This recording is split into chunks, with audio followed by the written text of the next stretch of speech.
നമസ്കാരം. ന്യൂസ് മാസിൻ മലയാളത്തിൻ്റെ വളരെ പ്രധാനപ്പെട്ട ഒരു പെൻഷൻ വിതരണ അറിയിപ്പിലേക്ക് എല്ലാവർക്കും സ്വാഗതം. നമുക്കെല്ലാവർക്കും അറിയാവുന്നതുപോലെ തന്നെ സംസ്ഥാനത്ത് 1600 രൂപ പെൻഷൻ കാത്തിരിക്കുന്ന ഒട്ടനവധി ആൾ, അതായത് 62 ലക്ഷത്തോളം ആളുകൾക്ക് വളരെ ആശ്വാസം തരുന്ന ഒരു അറിയിപ്പ് തന്നെയാണ് ഇപ്പോൾ സംസ്ഥാന സർക്കാരിൻ്റെ ഭാഗത്ത് നിന്നും എത്തിയിരിക്കുന്നത്.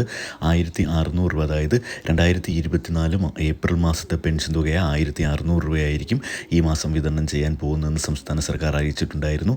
അപ്പോൾ അതിൻ്റെ കൂടെ തന്നെ കുടിശ്ശികയുള്ള പെൻഷൻ തുകയിൽ നിന്നും ഒരു മാസത്തേതോട് കൂട്ടിച്ചേർത്ത് 3200 രൂപ നമ്മളുടെ അക്കൗണ്ടുകളിലേക്ക് ആദ്യവും, അതോടൊപ്പം തന്നെ നമ്മളുടെ അക്കൗണ്ടുകളിൽ പെൻഷൻ വാങ്ങാതെ കൈകളിൽ പെൻഷൻ സ്വീകരിക്കുന്ന ആളുകൾക്കും വിതരണം ചെയ്യാനാണ് ഇപ്പോൾ സംസ്ഥാന സർക്കാർ ഒരുങ്ങുന്നത്. എത്രയും വേഗം തന്നെ ഈ ഒരു പെൻഷൻ വിതരണ നടപടികൾ പൂർത്തിയാക്കിക്കൊണ്ട് തുക കണ്ടെത്തി സംസ്ഥാന സർക്കാർ ഈ ഒരു പെൻഷൻ തുക നമ്മളുടെയൊക്കെ കൈകളിലേക്ക് എത്തിക്കാനുള്ള നടപടികൾ സ്വീകരിച്ചു കഴിഞ്ഞു. നമുക്കറിയാം, പ്രത്യേകിച്ച് ജൂൺ മാസം ആദ്യവാരത്തിൽ പുതിയ അധ്യയന വർഷമൊക്കെ ആരംഭിക്കുകയാണ്.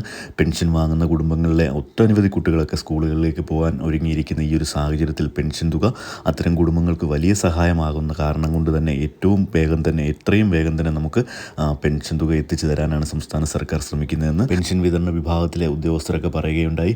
അപ്പോൾ നമുക്ക് എത്രയും വേഗം ഇതിൻ്റെ വിതരണ തീയതി അറിയുവാൻ കഴിയും. അപ്പോൾ ഇത്തരത്തിൽ വിതരണ തീയതിക്കും അതോടൊപ്പം തന്നെ പെൻഷൻ സംബന്ധമായ എല്ലാ അറിയിപ്പുകളും നിങ്ങളിലേക്ക് ആദ്യം എത്തുന്നതിന് വേണ്ടി ദയവായി ചാനൽ ഒന്ന് സബ്സ്ക്രൈബ് ചെയ്ത് സപ്പോർട്ട് ചെയ്യുക.